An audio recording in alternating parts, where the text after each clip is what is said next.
Hey everyone, Laurel here, Minnesota Zone 5A. Just our weekly garden tour updates. It's middle of July already. Summer just flies by, doesn't it? But we've got the phlox over here that started opening. This is Proven Winners opalescent phlox. Opalescent. Really beautiful cotton candy looking blooms with dark pink centers.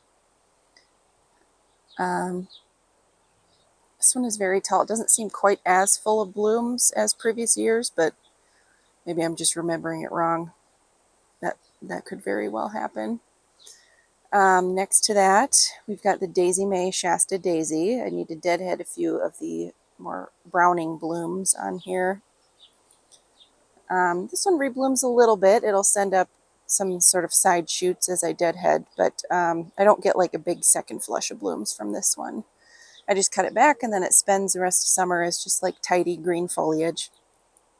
So I have these zinnias down here. This one's finally starting to put on blooms with the right color, the pink. This double Zahara double raspberry ripple is supposed to be pink, not white. So still no blooms on the daylily mighty chestnut. But we've got a few more things opening. We've got some cosmos back here. This container's filling out now, finally. I think I'll do, vegetable garden's doing well. I think I'll do a separate video of that. Just go over everything. All of these cosmos seed themselves in here. They've done that for a couple years now. And now when I take the plants down in the winter, I just lay them on the ground so that they can drop their seeds in the soil. So I don't actually seed start any of these cosmos. This marigold here, this tall one, also seed started itself. And the rest of the things in here I planted. We've got some zinnias now starting to fill in and get some height. Although I think this is a gomphrena that I think self-seeded as well. And we've got other gomphrena in here. I was going to tear out these or dig them up when I was planting this area, but they just look so full and fluffy. I just couldn't bear to. And they are kind of hiding in azalea. I should put some soil acidifier down here. This is a Rosy Lights azalea, which blooms beautiful, bright, like neon pink in the spring, late spring. Excuse me. Hoping to get some rain. I don't think there's really much in the forecast unless a passing thunderstorm this week dumps on us, but they're kind of scattered, so you never know. We've got this dark plant here that is, I can see it starting to bud up. That is the Holy Grail hardy hibiscus. And then behind it, I can see on the switchgrass, they have beautiful seed heads. Those panicum in the back there. And behind that, the Barbara Harrington clematis on the trellis is starting to go over now in its blooms. I can't really get back there. I used to go back there and trim it back, but now I can't even get back there. And that little lime hydrangea that's next to it with the tall stems is only a couple feet away from the roof of the eave of the garage. That one's crazy. That one is really tall this year. I can see it starting to bud, but no blooms yet. And we've got, sorry, the breeze picked up, but it feels kind of nice. Hoping our air clears out. There've been, it's like every summer now, there are just raging wildfires in Canada. Of course, I'm in Minnesota. I'm in the Twin Cities, which is sort of the lower middle half of the state. Northern Minnesota has had a lot more air quality issues this summer, but just depends on which way the wind is blowing. If we get hit with a whole bunch of wildfire smoke in this whole weekend, the humidity went down. It was a beautiful weekend, but just smoky and hazy, so it kind of stinks. Seems like we just can't win. South Seas daylilies in bloom now too. Very tropical coral, peachy color with the yellow throat. These are really tall bloom stalks too. I love these. I got all three of them on clearance, so wasn't that a deal from Gertens? This little coreopsis, things are really starting to outpace it. It's a grib coreopsis back in there with cheerful yellow.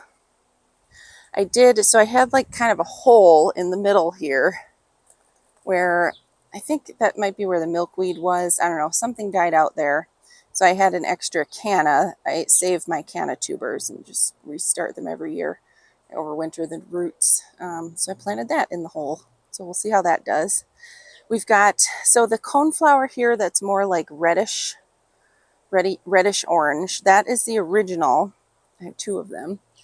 The original variety that I planted in here. I had 3 of them. One got aster yellows, so I dug it out years ago, and now I have 2 left that I think kind of just look like one flower. But all of my coneflowers self-seed everywhere, so all of these pink ones are all self-seeded, and I have multiple patches of coneflower, so it's not necessarily seeded from this orange one. It could be from any of them. But yeah, it's really fun that they do that. And these are really big and healthy. Usually a lot of the nativars or these cultivars that are coming up, they've been like heavily hybridized lately because coneflowers have been so popular.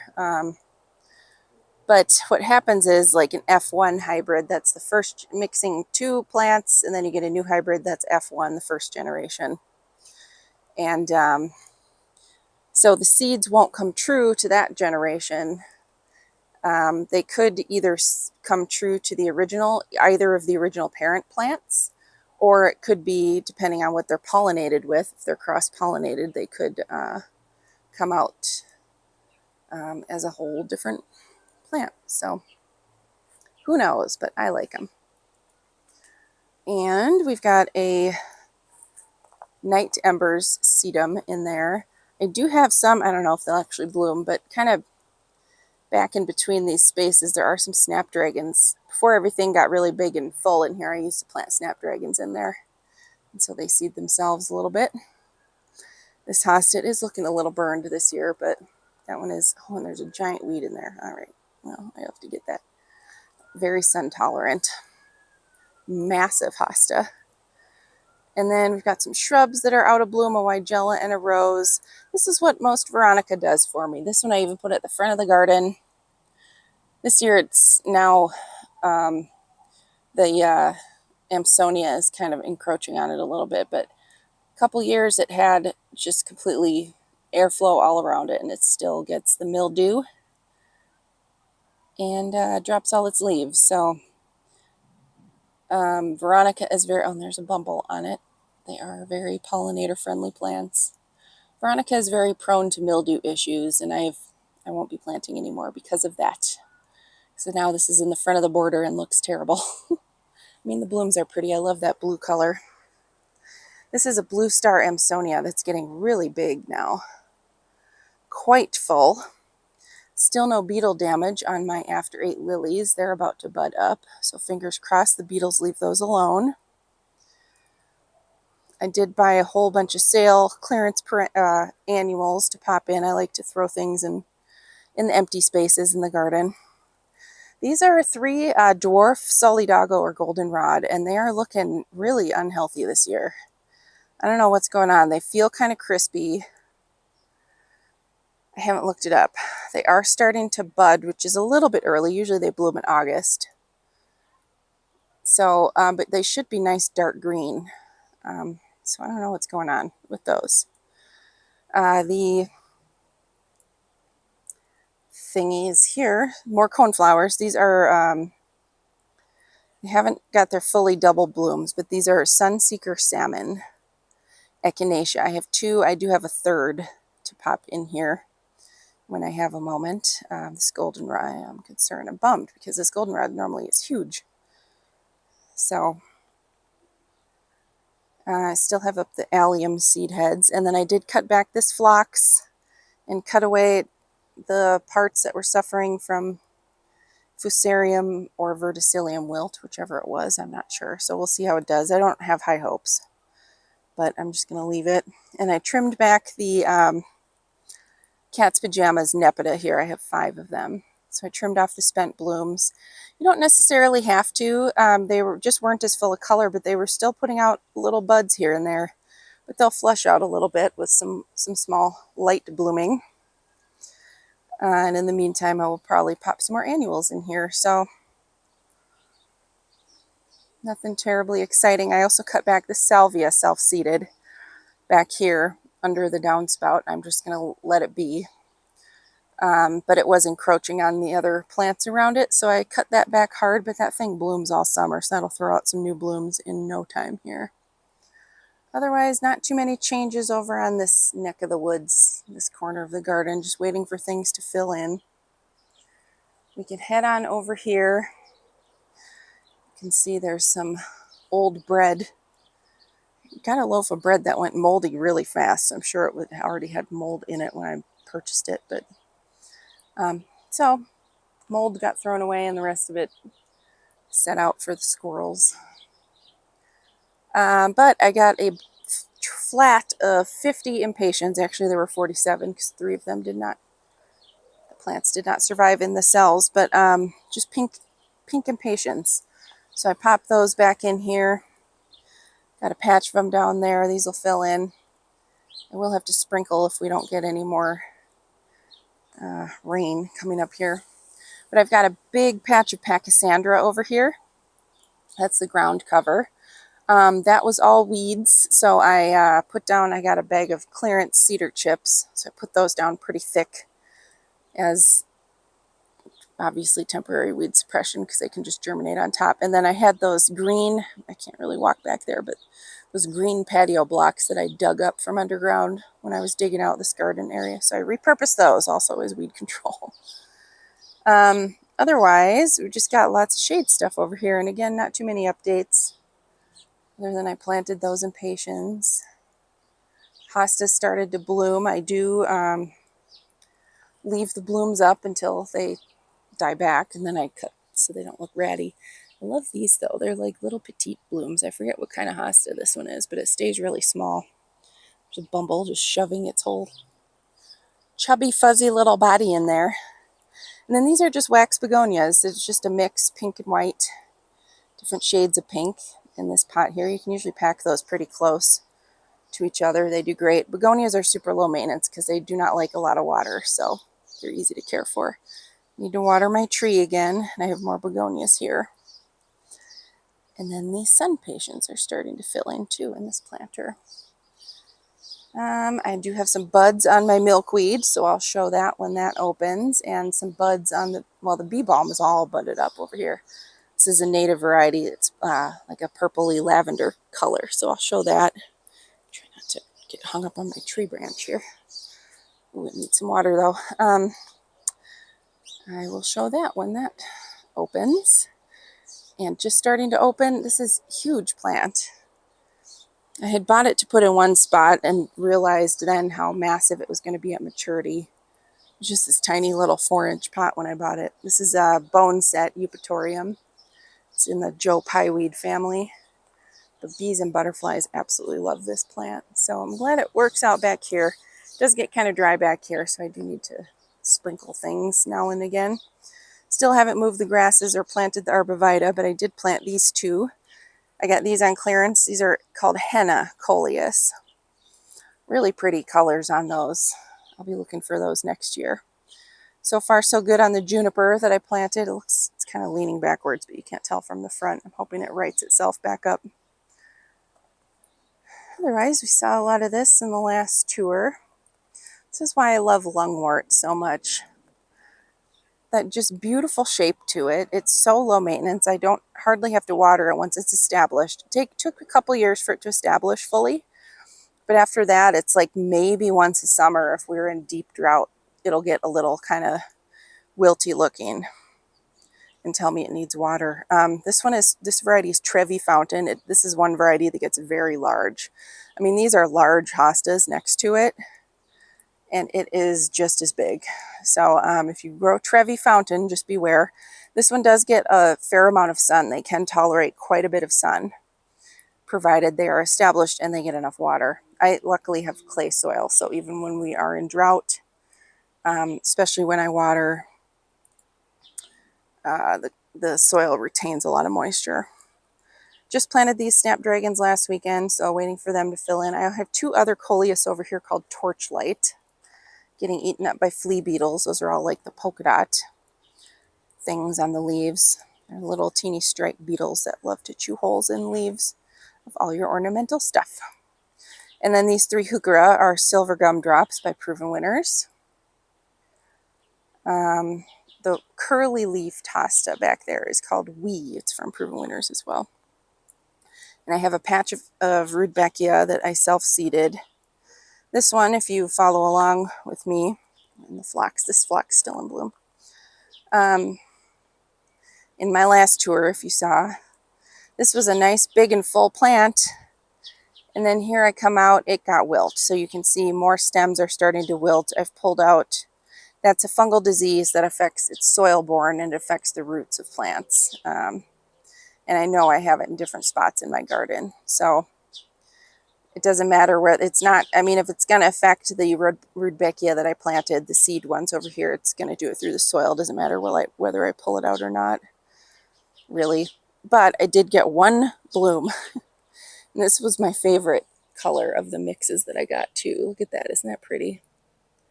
So I hope I got one of those in the ones that I seeded, because I used the same mix.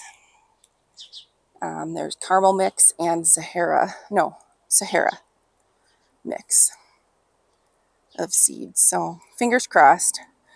The Giles Von Hees Veronica still doing better. This one, the blue one that I showed earlier, is supposed to be extra mildew resistant, but it's mildewing worse than this one. So go figure.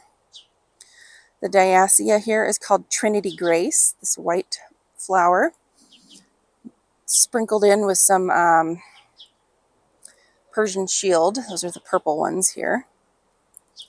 Those should get, well, they're starting to put on some size, but they'll get pretty sizable.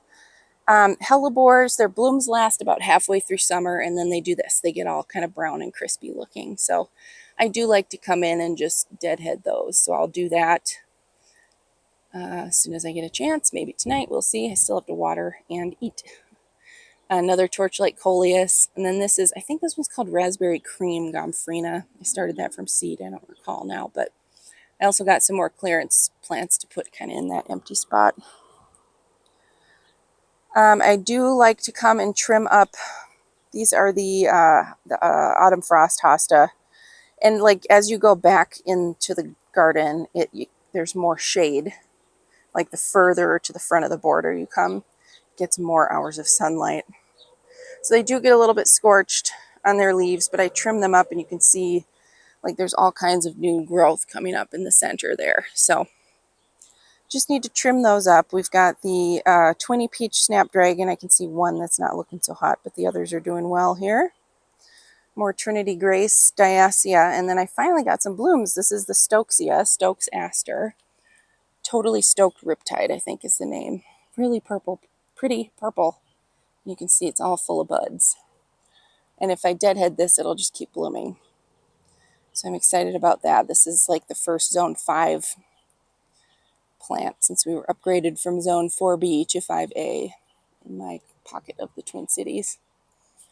You can see some scorch here too on the, well, it's not scorch, it's just the blue waxy coating that makes blue hostas blue when it gets too much sun. It sort of melts off, and that's what's going on with all the green patches on the leaves. Someday when my tree is big, I hope that this area will have more shade once again. I have white, oh, I see, so this is what mite damage looks like. If you have coneflowers, they're very prone to mites. This patch in particular has had issues with mites.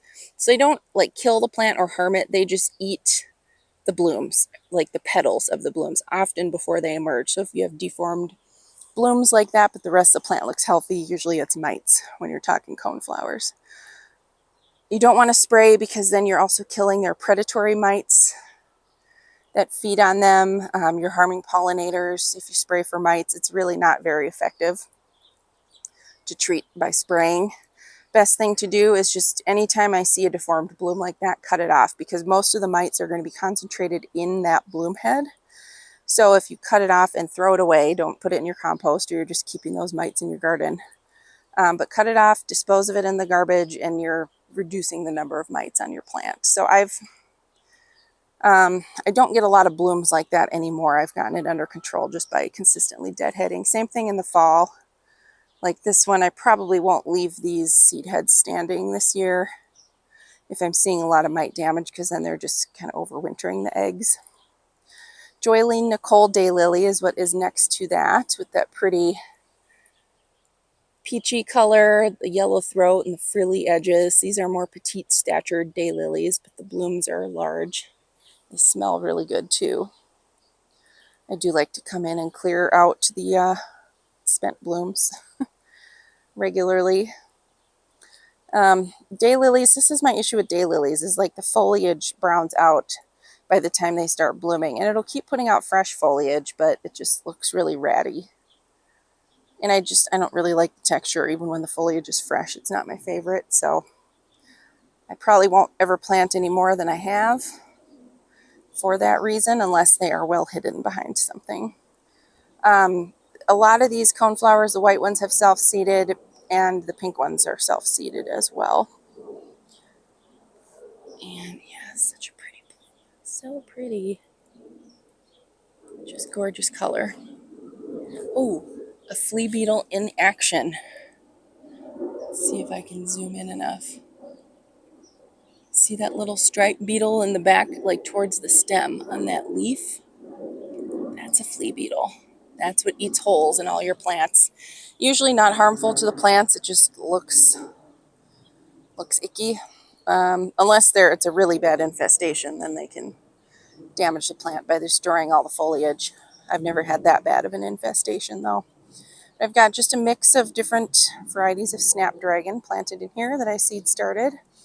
The bee balm is starting to go over now. I wish that bloomed for longer. I love bee balm. It just doesn't bloom for all that long.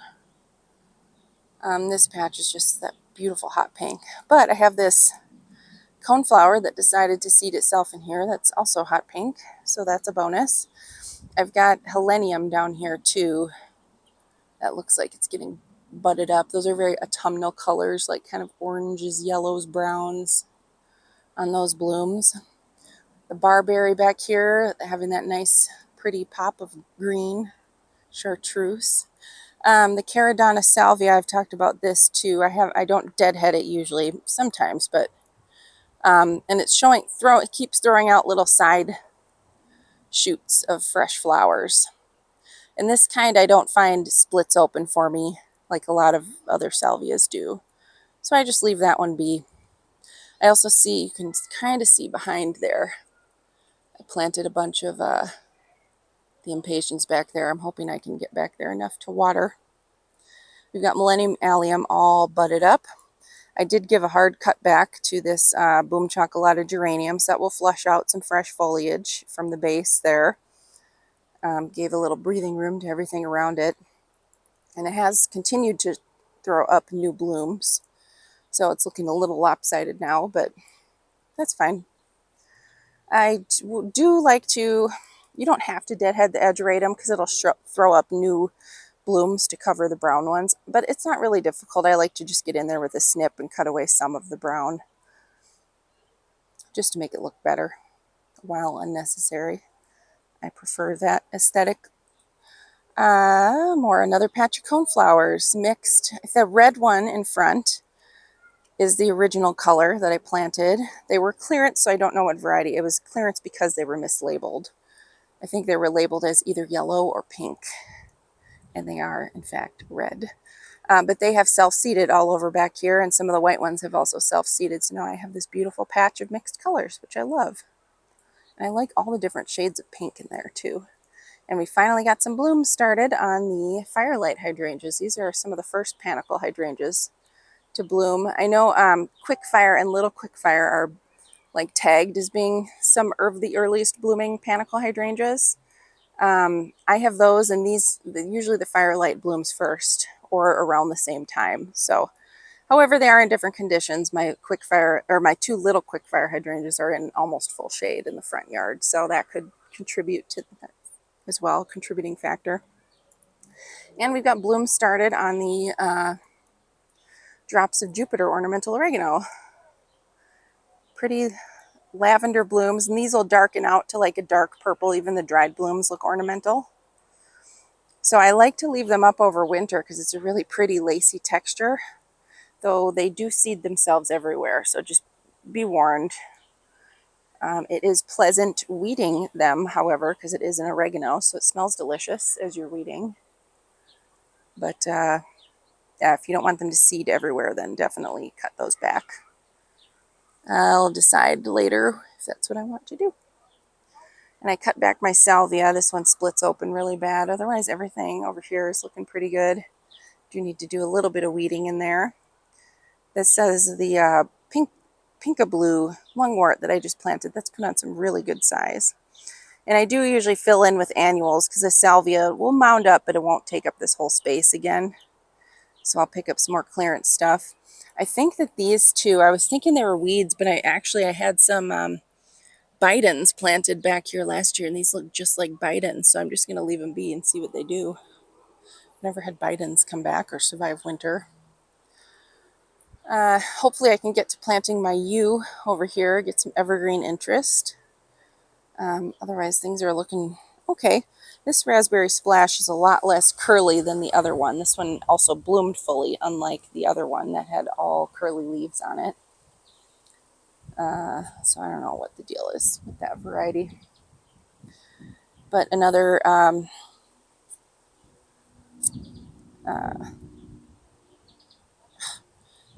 why do I forget these things? Another autumn frost hosta over here. This one also gets nearly full sun. A little more shade than the other one. The leaves on this viburnum are looking much better now. I cut it back hard because it died like halfway back. But I think I'm still going to take it out and move it. I will keep it. It does still get chewed up by viburnum beetle, but I'm just going to move it over by its pollinator pair so I can get a evergreen in here. This vine drives me crazy on the fence. Although it does it's the Japanese beetles sometimes attack that and leave other things alone, so I guess that's okay. It's like a nightshade vine. It is easy to pull, but man, it grows fast and it grows everywhere. So we've got some astilbe back here. I have had to water a little bit. Astilbe are very thirsty plants. Otherwise, I need to weed some more and then mulch. This variegated plant is a Jacob's Ladder. Touch of Class, I think, is that variety. I think Stairway to Heaven is like the gold variegated one, golden green, and the white and green is Touch of Class. And then we've got the Sun King Aurelia here, looking glorious. I love these plants. If I had space, I would have them all over.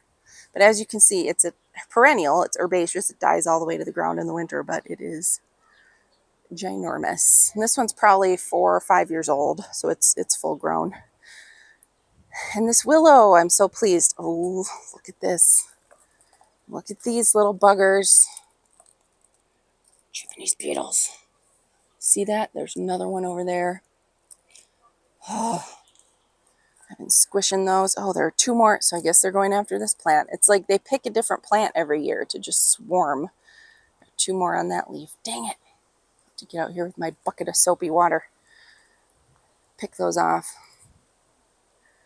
Ugh, how annoying. They're really pretty beetles, too. It's too bad they don't have more predators, because they're relatively harmless other than they chew the heck out of your plants that you want to look ornamental.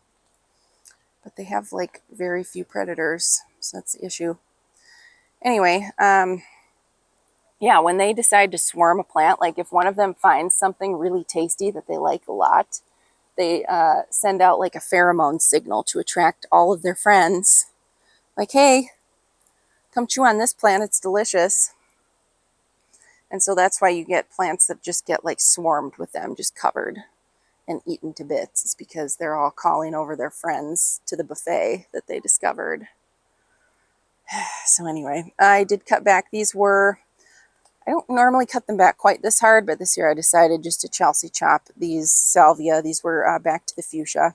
So they're sprouting new growth. A couple weeks, they'll be just tidy mounds of green foliage again. And then also the Walker's Low Nepeta I cut back. I do need to water a little bit in here. I'll probably run a sprinkler. I just use one of those sprinklers. It's like round and you can twist the dial to different shapes of water, and I use just the crescent one. I don't have drip or anything. I try to keep it low, and I do small sections at a time, so I'm not just covering all the foliage of the plants, but I don't know, sometimes I do this whole corner all in one shot. So I don't think it's always the worst thing to overhead water. Figure it's kind of like rain, as long as it's going to dry after.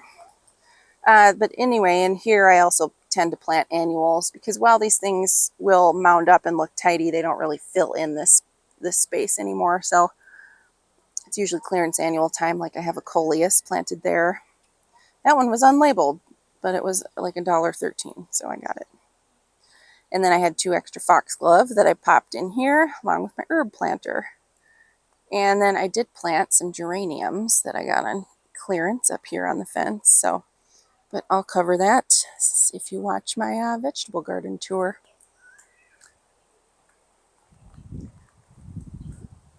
And let's see what else there is to check out this evening. I did a lot of work up in the front yard today. I moved some stuff around, got a bunch of clearance plants.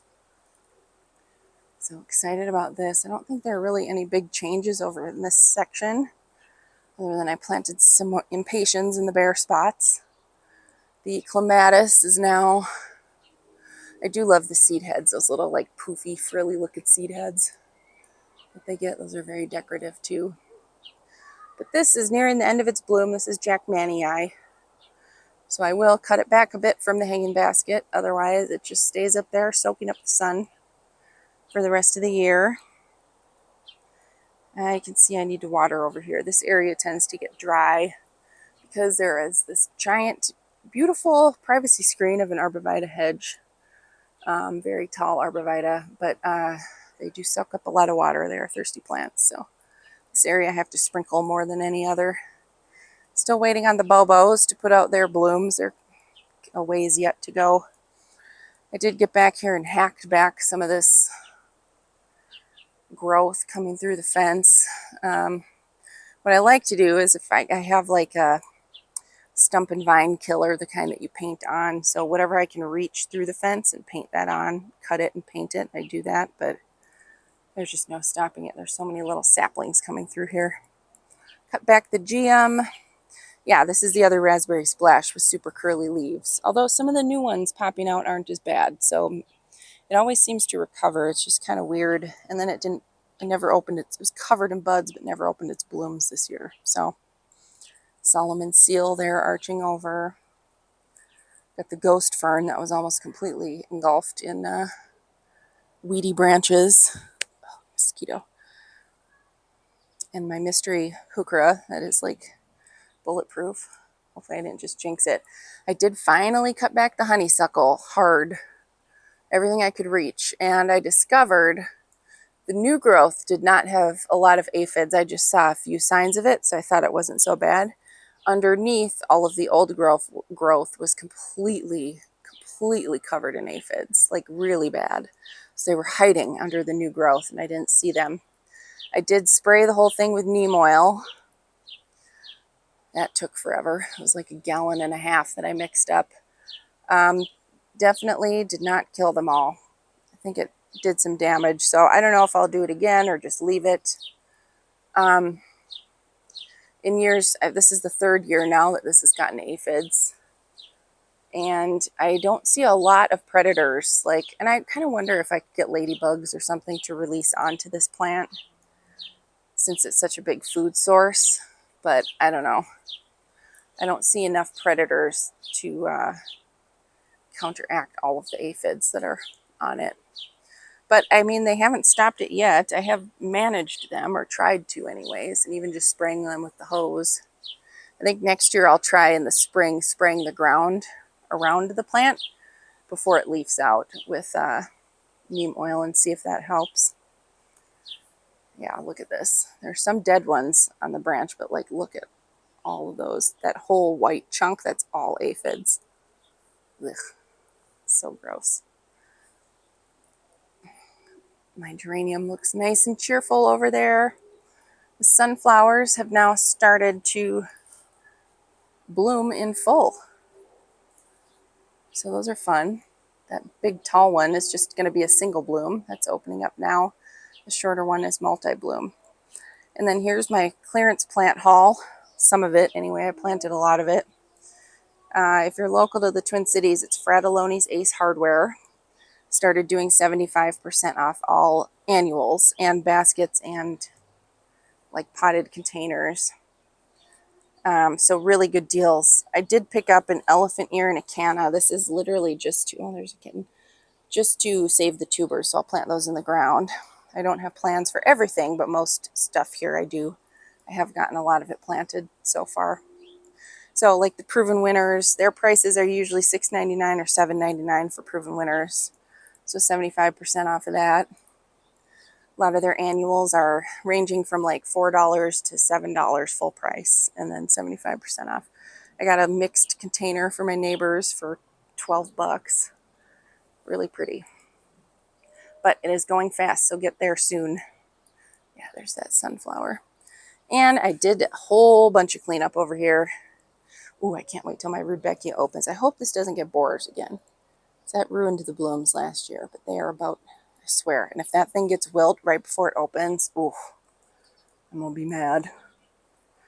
Tiny Wine 9 bark, beautiful dark foliage on this plant. It's kind of a weird shape this year because a lot of the older branches got frost kill on. They were dead at the end, so I pruned them off, which is not the way to prune a 9 bark. So it's not so much arching this year as normal, but still looks nice and full.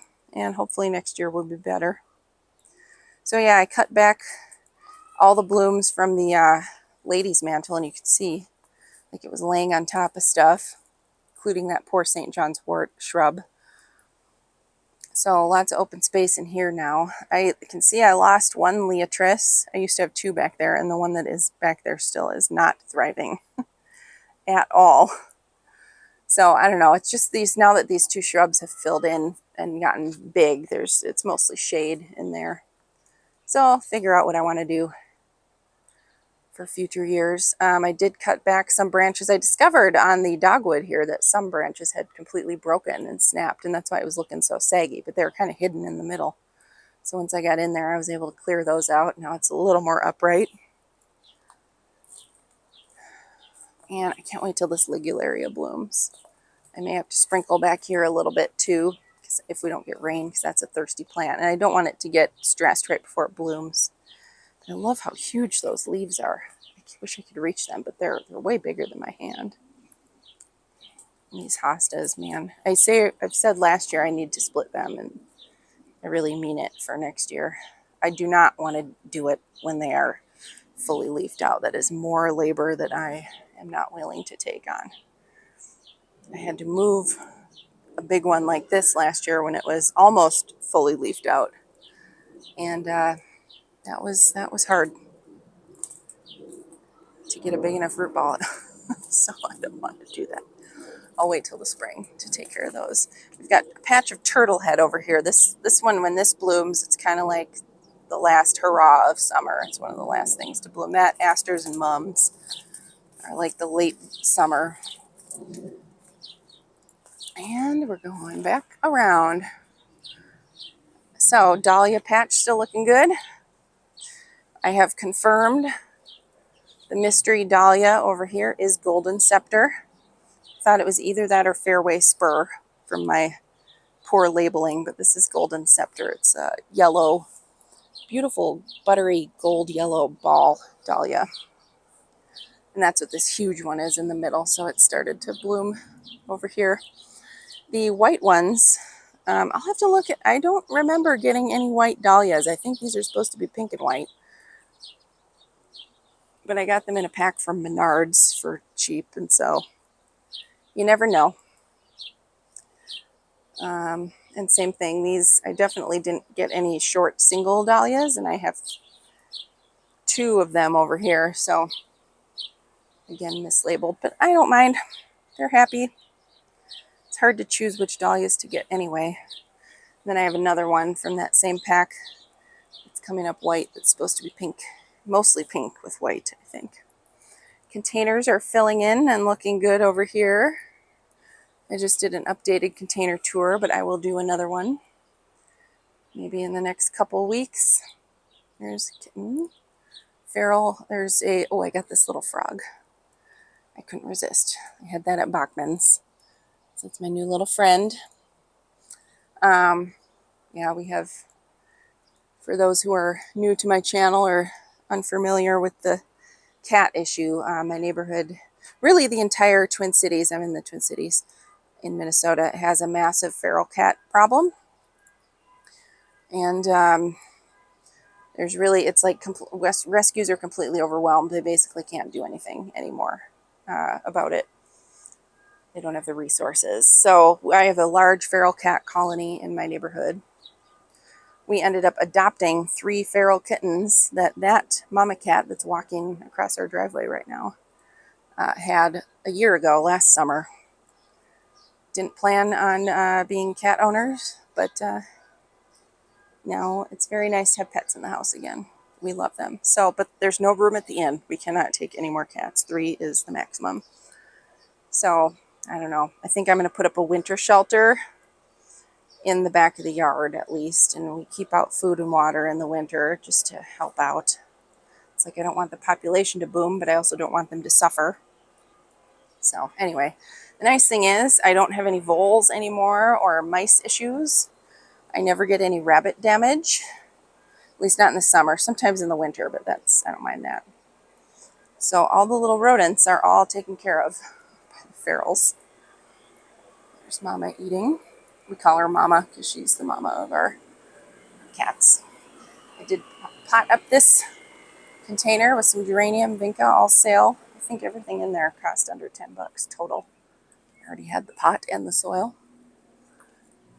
Peek up front here. Oh, and the light's going to be a little harsh because of the angle of the sun setting or getting low now. So I'll try and go to the other side. Man, the plane is low. I planted some vinca. This is some of the clearance stuff I got. So this is a lavender that I was going to do in a pot, but then I saw it was hardy to zone 5. So I thought, well, I'll put it in my rock garden and see if it survives. I have a seeded nano yellow, I think it's called, portulaca. And then I got like a 6-pack of vinca, so I popped those in here. The Russian sage is now in full bloom, covered in pollinators.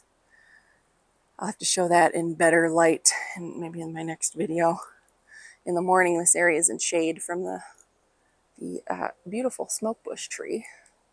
So it's much easier to see. This is sort of the feature with its gorgeous smoke. I've talked about this in the spring. It is the biggest pain to keep trimmed, but it is beautiful.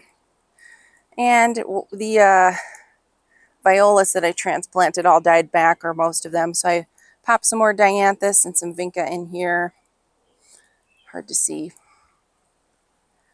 Otherwise, we've got the variegated sedum there. It's called Autumn Charm. It's a sport of the autumn, not autumn frost. What's the one? It's solid green with pink blooms that like everybody has. Very popular sedum, but this one stays a little more short and petite than that one. And Campanula just keeps blooming. It has this big flush of blooms early on where it's just covered, but then it keeps throwing out. Sometimes I come and deadhead it, sometimes I don't. It'll keep throwing out blooms here and there all summer long. And this sedum, it splits open, but I usually don't trim it back. These blooms last a really long time, this variegated sedum here. The yellow blooms last quite a while. And I did pop just some more wax begonias in here. And I have a few more over there. I love this red bronze leaf with red begonia and the creeping Jenny in my little lamp post. These railroad ties are, this was all here, of course, when we bought the house. They are really disintegrating, so they'll maybe make it one more year. So we got to decide what I want to do with the lamp post. Also, the light, something happened to the sensor on the light, and it is always on. It won't turn off anymore, so we have to keep it off. And I kind of miss having it. I love these begonia planters. The white begonias are starting to catch up now. These again are just a mixed, I got a whole mixed pack of begonias, and I separated out red and white, although I didn't get enough red in them this year, so I went and bought a couple extra packs. And then this is the Lysmachia. It's a type of creeping Jenny. What is this one called? Not Waikiki Sunset. Golden Globes. I think Golden Globes. Lysmachia blooming with those pretty cheerful yellow blooms there. Solar Flare. No, Solar Eclipse Heucherella. Starting to get a little more bronzing on the leaves. As I have said when I have previously shown these, they bronze out throughout the summer, and by fall they will be like dark bronze with just chartreuse edges. But yeah, I planted a bunch of annuals in here. So we've got two Arizona apricot Gaillardia that I grew from seed. I did pop the new, I got another of the Proven Winners unplugged red salvia in there. And then this was a sale coleus. That one is called Mighty Mosaic. So we'll get that. I had to move this. Where the Mighty Mosaic was is kind of where I had this curly fries hosta, but I realized it got more sun than I thought that area did. It was more exposed, so I moved that back so it gets more shade throughout the day. And for now, just doing annuals here, although the Gaillardia does come back. They are short-lived, so it won't last forever, but they will hopefully come back next year. Otherwise, they're easy to seed, so I'll just plant some more. Probably figure out some kind of a perennial to do in that space. This mum, I did not look up the name of it. Again, I forgot, but this is a hardy mum.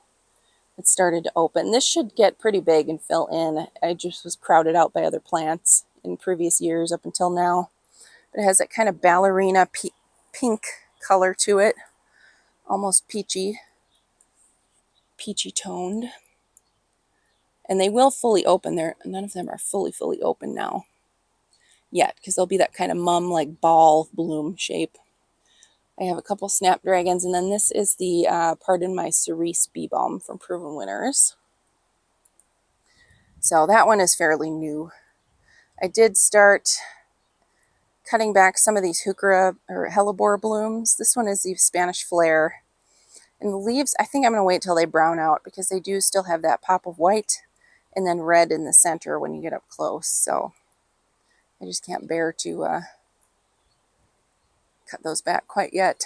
But the you can see the little quickfire up here is starting to open the same time as the firelights are. And there's a ghost fern in between them, some Solomon seal in there. Got a whole mess of stuff in here. And then the beautiful huge blooms on that gigantic blue angel hosta in the back. Again, those leaves are huge. They're bigger than my head. Hard to see scale, I think, on camera, but they're big.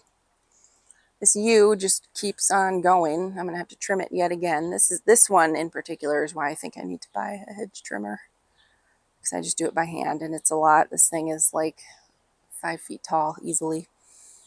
And then we have some blooms left on the opening act Pink Dot Phlox. I have 2 of them in here. They kind of struggled. I think this winter was hard on them. This one I cut back. That one is done blooming. And I've got a bunch of snapdragons that I grew from seed in the middle. Starting to stool out a little bit. They're still looking kind of spindly, but I need to get in here and deadhead them, and then they'll start branching a little bit more. Then this white one is an Artemisia, a new one from Proven Winners. I'm forgetting the name of it. I got that on clearance. And then I put some more of the bronze leaf red begonias in here, also from clearance. And I'm experimenting over here. So this was a campanula, ground cover campanula that bloomed beautifully purple early in the summer. And I got, these are 2, I got these at Fratelloni's Ace Hardware. The one on, it's, by the way, the one on Arden Hills on Lexington, close to the tavern, just down the road from Trader Joe's and Target. So if you're looking for it locally, that's where the best garden center is. But anyway, so I got these on clearance. These are Calibrachoa Super Bells from Proven Winners. I don't remember, I think it might be Pomegranate Punch. But I planted them in the ground. And I know usually Calibrachoa does not like being planted in the ground. I've never grown them in the ground before, because they like their roots to dry out a little bit between waterings. So this is an experiment just to see how they do, just because they were like, I think it was under $2 for each of them. So I thought, why not try it and see what happens. I've got a patch of, oh, there's a little bumble there on the echinacea bloom. I looked up the name of this echinacea. Now I forgot. That yellow one. It was a Monrovia. And then these beautiful blooms are Rudbeckia that I grew last year as annuals, and they self-seeded. This is also one reason why they're not hardy here, but their seeds are. So I don't like to pull out plants in the fall. I like to just let them sit in here unless they had disease or something and I want to get rid of them. I have a few more seedlings back there. So I have a lot of stuff that self-seeds that are annual like that. As long as you don't accidentally pull the seedlings when you're weeding in the spring. And then we've got this planter, Senecio Angel Wings, with I think this is an indigo, either indigo or violet scaevola, I can never remember. And a Dachondra Silver Falls in this planter. These are this is like one of the most drought tolerant planters ever. And Americana Dark Red Geranium. Filling in down here in front of the String Theory Amsonia, now getting to nice big full size. And over here I'm pleased with this area. There's a lot of color over here this year. So I'm happy about that. Between the red geraniums, we've got all of these mix of heuchera in this area. That one in particular didn't come back nearly as full as last year, but hopefully it fills out.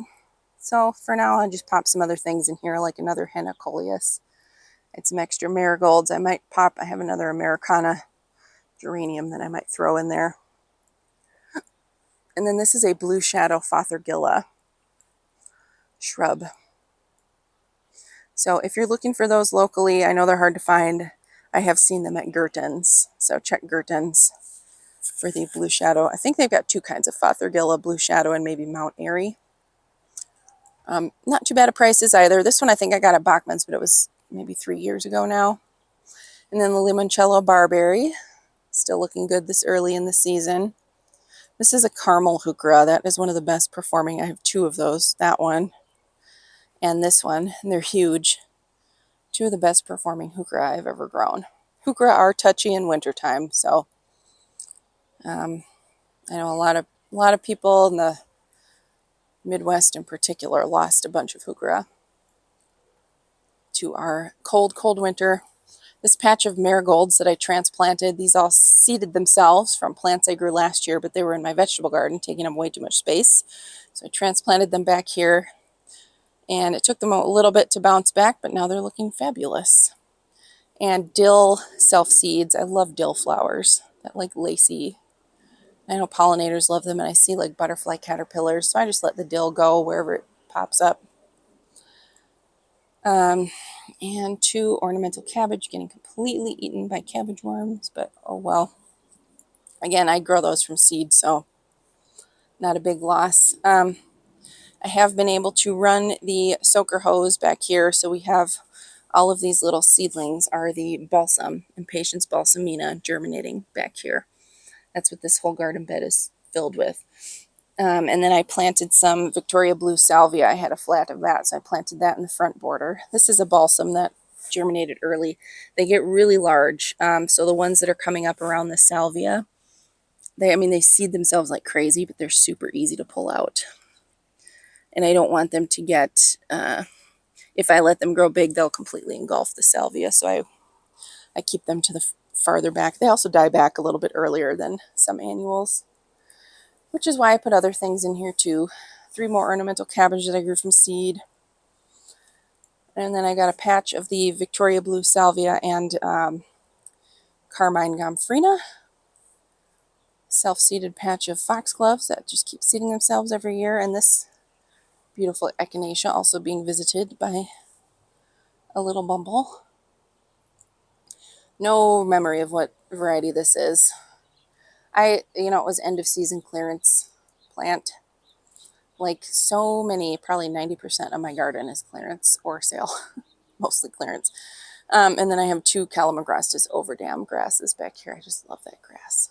It's a really beautiful one. This area is tough. It doesn't really get full sun ever. It is only part sun, but it gets sun. This is the west side of the house, and the houses are very close together. So in the morning, it's in full shade from my house. At like the peak of sun, when it's like the hottest part of the day, from noon till, I don't know, 3 or 4, it gets full sun.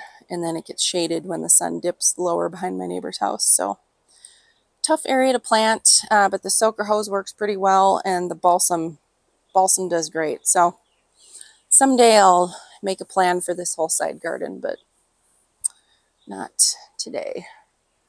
For today, we just are keeping it simple.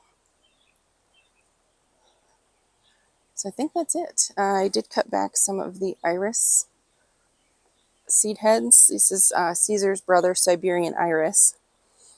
Normally I have always trimmed off the seed heads and deadheaded, but last year there was one that was kind of hiding that was left behind, and it looks so cool in the fall.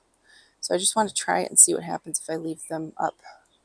But they were really leaning over, some of them, so I trimmed about half of them away. But there's still a good number of them as an experiment to see what they look like in the fall. The one last year kind of browned out and looked like a cattail. So yeah, I'm excited to see how this garden fills in. It's finally getting a little bit more. This was very much a hodgepodge, and I've slowly expanded it over time. Originally, the edge of the garden went just snaked right up against this yew, and right maybe a foot in front of those hydrangeas, and then went right around the front of those boxwoods. So it was pretty much, it was mature shrubs. There were 2 spirea, which I pulled out and planted the hydrangea instead. The spirea were real spindly looking. Otherwise, all the evergreens in here were mature and planted by the previous owner. So everything else I've expanded. First had to dig out all the landscape rock and then slowly expand the edges of the garden bed. So, all right, I'm back. I had to swap out my battery real quick just for the last, that means I've been talking too long. So we'll leave you with that. Thank you so much for watching, for commenting. I love reading the comments and responding and just learning things from everybody. It is really enjoyable, and it is why I do this and enjoy it so much, just talking about gardening, which I could do forever. So I'll leave you with that. Thank you so much. Have a great night. See you next time.